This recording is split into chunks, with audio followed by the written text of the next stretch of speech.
Yazdan voice کے ناظرین کو السلام علیکم۔ صحرائے عرب کی چلچلاتی اور سخت دھوپ میں ایک شخص اپنے سر پر چادر ڈالے مدینہ منورہ کی جانب بڑھ رہا تھا۔ راستے میں گدھے پر سوار ایک غلام کو دیکھا تو اس سے کہا، گرمی بہت ہے، مجھے اپنے پیچھے سوار کر لو۔ غلام نے اس شخص کو پہچان لیا، فوراً اتر کر عرض کی، آپ اس پر سوار ہو جائیے۔ مگر اس شخص نے کہا، تم سوار ہو جاؤ اور میں تمہارے پیچھے بیٹھوں گا۔ غلام نے پھر عرض کی، آپ سوار ہو جائیے اور میں پیدل چلتا ہوں، مگر وہ شخص نہ مانا۔ بالآخر غلام نے اس شخص کو اپنے پیچھے سوار کر لیا۔ دونوں سوار جب مدینہ منورہ کی حدود میں داخل ہوئے تو لوگ اس شخص کو حیرت سے دیکھ رہے تھے۔ غلام کے پیچھے سوار ہونے والا شخص کوئی عام آدمی نہ تھا، بلکہ وہ عظیم ہستی تھی جس نے کفر و گمراہی کے شہروں میں ہدایت کی شمع روشن کی، کیسر و کسرہ کے غرور کو خاک میں ملایا، جس کے دور حکومت میں 1000 سے زائد شہر فتح ہوئے، 4000 سے زائد مساجد تعمیر کی گئیں۔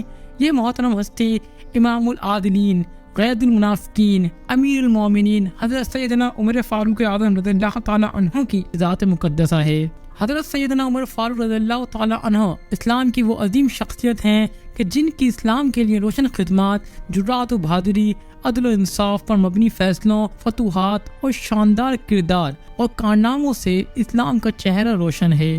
سیدنا عمر بن خطاب رضی اللہ تعالیٰ عنہ تاریخ انسانی کا ایسا نام ہے جس کی عظمت کو اپنے ہی نہیں بیگانے بھی تسلیم کرتے ہیں۔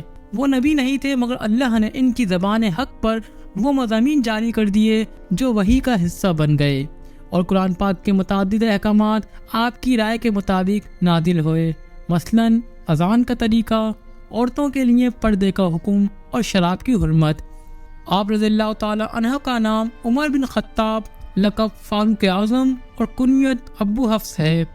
امیر المومنین خلیفۃ المسلمین حضرت سیدنا عمر بن خطاب رضی اللہ تعالیٰ عنہ کی پیدائش مکہ مکرمہ میں واقع فعل سے 13 سال قبل قبیلہ بنو عدی میں خطاب بن نفیل کے گھر ہوئی۔ آپ رضی اللہ تعالیٰ عنہ کی تاریخ ولادت 583 عیسوی ہے۔ آپ رضی اللہ تعالیٰ عنہ دراز قد، بھاری جسم اور سفید رنگت والے، جبکہ داڑھی مبارکہ گھنی اور گھریالی تھی۔ آپ کا سلسلہ نفس نویں پشت میں پیارے نبی صلی اللہ علیہ وسلم سے جا ملتا ہے۔ آپ صحابی رسول اور مسلمانوں کے دوسرے خلیفہ راشد ہیں۔ آپ رضی اللہ تعالیٰ عنہ کی صاحبزادی ام المومنین حضرت سیدہ حفصہ رضی اللہ تعالیٰ عنہ رسول اللہ صلی اللہ علیہ وسلم کی ازواج میں سے ایک ہیں۔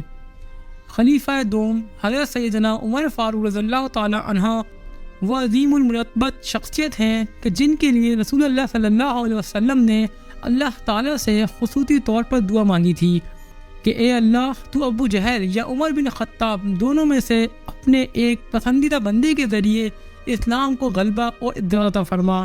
حضرت سیدنا عمر فاروق رضی اللہ تعالیٰ عنہ مراد رسول صلی اللہ علیہ وسلم ٹھہرے۔ ایمان کی لازوال دولت تو اللہ رب العزت نے حضرت سیدنا عمر رضی اللہ تعالیٰ عنہ کی قسمت میں لکھ دی تھی، تو پھر یہ دولت ابو جہل کے حصے میں کیوں آتی؟ آپ صلی اللہ علیہ وسلم کی دعا کو بارگاہ الہی میں شرف قبولیت سے نوازا گیا، اور چند دنوں بعد اسلام کا سب سے بڑا دشمن یعنی کہ عمر بن خطاب اسلام قبول کر کے اسلام کا سب سے بڑا خیر خواہ اور جانثار بن گیا۔ آپ رضی اللہ تعالیٰ عنہ کے اسلام لانے پر فرشتوں نے بھی خوشیاں منائیں۔ آپ رضی اللہ تعالیٰ عنہ سے قبل 40 مرد اور 11 عورتیں نور ایمان سے منور ہو چکی تھیں۔ حضرت فاروق اعظم رضی اللہ تعالیٰ عنہ کے اسلام قبول کرنے سے نہ صرف اسلامی تاریخ میں انقلابی تبدیلی آئی، بلکہ مسلمانوں کی قوت و عظمت میں بھی بے پناہ اضافہ ہوا۔ وہ مسلمان جو پہلے اپنے اسلام کو ظاہر کرتے ہوئے شدید خطرات محسوس کرتے تھے اور ڈرتے تھے، وہ اب اعلانیہ خانہ کعبہ میں عبادت انجام دینے لگے۔ حضرت عقبہ بن عامر رضی اللہ تعالیٰ عنہ سے روایت ہے کہ حضور نبی اکرم صلی اللہ علیہ وسلم نے ارشاد فرمایا، اگر میرے بعد کوئی نبی ہوتا تو وہ عمر بن خطاب ہوتا۔ حضرت سیدنا عمر فاروق رضی اللہ تعالیٰ عنہ عشر مبشرہ میں شامل ہیں، یعنی کہ آپ ان 10 خوش نصیب صحابہ کرام رضی اللہ تعالیٰ عنہ میں شامل ہیں جن کے بارے میں حضور سرور کائنات صلی اللہ علیہ وسلم نے جنت کی بشارت فرمائی۔ حضرت محمد مصطفیٰ صلی اللہ علیہ وسلم نے نہ صرف آپ کے لیے جنت کی بشارت دی، بلکہ حشر کے دن بارگاہ الہی میں آپ کا کیا مقام و مرتبہ ہوگا اس کے بھی احوال بیان فرمائے۔ حضور اکرم صلی اللہ علیہ وسلم نے ارشاد فرمایا، اللہ تعالیٰ سب سے پہلے جس شخص سے مصافحہ فرمائے گا وہ عمر ہے، اور سب سے پہلے جس شخص پر سلام بھیجے گا اور سب سے پہلے جس کا ہاتھ پکڑ کر جنت میں داخل فرمائے گا وہ عمر ہے۔ ایک اور جگہ حدیث میں ہے کہ حضور نبی اکرم صلی اللہ علیہ وسلم نے فرمایا کہ عمر بن خطاب اہل جنت کا چراغ ہے۔ ہجرت کے موقع پر کفار مکہ کے شر سے بچنے کے لیے سب مسلمان نے خاموشی سے ہجرت کی، مگر آپ رضی اللہ تعالیٰ عنہ کی غیرت ایمانی نے چھپ کر ہجرت کرنا گوارا نہیں کیا۔ آپ نے تلوار ہاتھ میں لی، کعبے کا طواف کیا اور کفار کے وجبے کو مخاطب کر کے کہا، تم میں سے اگر کوئی شخص یہ چاہتا ہو کہ اس کی بیوی بیوہ ہو جائے، اس کے بچے یتیم ہو جائیں، تو وہ مکہ سے باہر آ کر میرا راستہ روک کر دکھائے۔ مگر کسی کافر کی ہمت نہ ہوئی کہ آپ کا راستہ روک سکے۔ رسول اللہ صلی اللہ علیہ وسلم نے آپ کو مخاطب کرتے ہوئے ایک دفعہ ارشاد فرمایا کہ قسم ہے اس ذات کی جس کے قبضہ قدرت میں میری جان ہے، عمر جس راستے پر چلتے ہیں شیطان وہ راستہ چھوڑ کر دوسرا راستہ اختیار کر لیتا ہے۔ حضرت عمر فاروق رضی اللہ تعالیٰ عنہ باعظمت، انصاف پسند اور عادل حکمران تھے۔ ان کی عدالت میں مسلم و غیر مسلم دونوں کو یکساں انصاف ملا کرتا تھا۔ حضرت عمر رضی اللہ تعالیٰ عنہ حق و صداقت کے علمبردار تھے۔ امیر المومنین حضرت سیدنا ابوبکر صدیق رضی اللہ تعالیٰ عنہ نے اپنے وقت وصال امت کی زمام آپ ہی کے سپرد کی تھی۔ 22 جمادی الثانی 13 ہجری کو آپ مسند نشین خلافت ہوئے۔ آپ کے دور خلافت میں عراق، مصر، لیبیا، سرزمین شام، ایران، خراسان، مشرقی اناطولیہ، جنوبی آرمینیا اور سجستان فتح ہو کر مملکت اسلامی میں شامل ہوئے۔ آپ ہی کے دور خلافت میں پہلی مرتبہ یروشلم فتح ہوا۔ اس طرح ساسانی سلطنت کا مکمل رقبہ اور بعد نتینی سلطنت کا تقریباً تہائی حصہ اسلامی سلطنت کے زیر نگین آیا۔ آپ رضی اللہ تعالیٰ عنہ نے 22 لاکھ مربع میل کے رقبے پر اسلام کا جھنڈا لہرایا، اور قبلہ اول بیت المقدس کی شاندار فتح کا سہرا بھی آپ کے سر ہے۔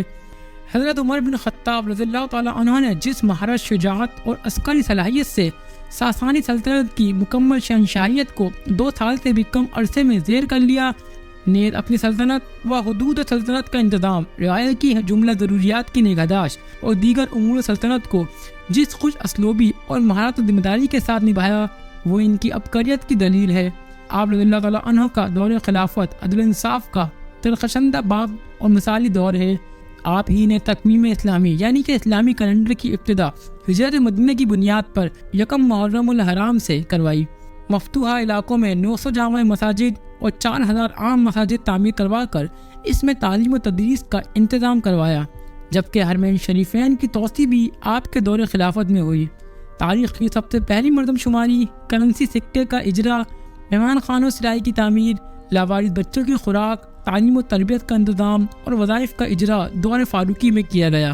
27 ذی الحج سن 23 ہجری بروز بدھ کو مسجد نبوی میں حضرت عمر فاروق رضی اللہ تعالیٰ عنہ فجر کی نماز کی امامت کر رہے تھے کہ نماز کے دوران حضرت مغیرہ بن شعبہ رضی اللہ عنہ کے غلام نے زہر آلود خنجر سے آپ کے جسم مبارک پر 3-4 وار کیے، جس کی وجہ سے حضرت عمر رضی اللہ تعالیٰ عنہ زخمی ہو کر گر پڑے۔ حضرت عبد الرحمن بن عوف رضی اللہ تعالیٰ عنہ نے نماز مکمل پڑھائی۔ نماز کے بعد آپ کو بے ہوشی کی حالت میں گھر لایا گیا۔ ہوش آنے پر آپ کو جب یہ بتایا گیا کہ حملہ آور مجوسی تھا تو آپ نے اس بات پر اللہ کا شکر ادا کیا کہ حملہ آور مسلمان نہیں تھا۔ آپ کے علاج کے باوجود افاقہ نہیں ہو رہا تھا۔ اس دوران آپ نے اپنے بیٹے عبداللہ بن عمر رضی اللہ تعالیٰ عنہ کو حکم دیا کہ وہ اماں عائشہ رضی اللہ تعالیٰ عنہ کے پاس جا کر کہیں کہ عمر کی خواہش ہے کہ انہیں اپنی رفقہ کے جوار میں دفن ہونے کی اجازت دے۔ حضرت عمر رضی اللہ تعالیٰ عنہ کا پیغام سننے کے بعد حضرت عائشہ صدیقہ رضی اللہ تعالیٰ عنہ نے فرمایا کہ باخدا یہ جگہ میں نے اپنے لیے منتخب کر لی تھی، لیکن آج کے دن میں یہ قربان کیے دیتی ہوں۔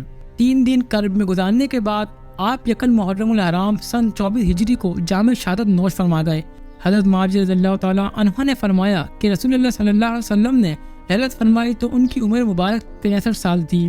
حضرت ابو بکر صدیق رضی اللہ تعالیٰ عنہ نے لہلت فرمائی تو ان کی عمر مبارک بھی 63 سال تھی، اور جبکہ حضرت عمر فاروق رضی اللہ تعالیٰ عنہ شہید ہوئے تو ان کی عمر مبارک بھی 63 سال تھی۔ حضرت عمر فاروق اعظم رضی اللہ تعالیٰ عنہ کی نماز جنازہ حضرت صہیب رومی رضی اللہ تعالیٰ عنہ نے پڑھائی، اور روضہ نبوی میں حضرت محمد مصطفیٰ صلی اللہ علیہ وسلم اور خلیفہ اول سیدنا ابو بکر صدیق رضی اللہ تعالیٰ عنہ کے پہلو میں حضرت عمر فاروق رضی اللہ تعالیٰ عنہ کی قبر مبارک بنائی گئی ہے۔ مزید اسلامک اور معلوماتی ویڈیوز کے لیے چینل کو سبسکرائب اور ویڈیو کو لائک کر دیں، اور آپ اپنی رائے کا اظہار کمنٹ سیکشن میں کر سکتے ہیں۔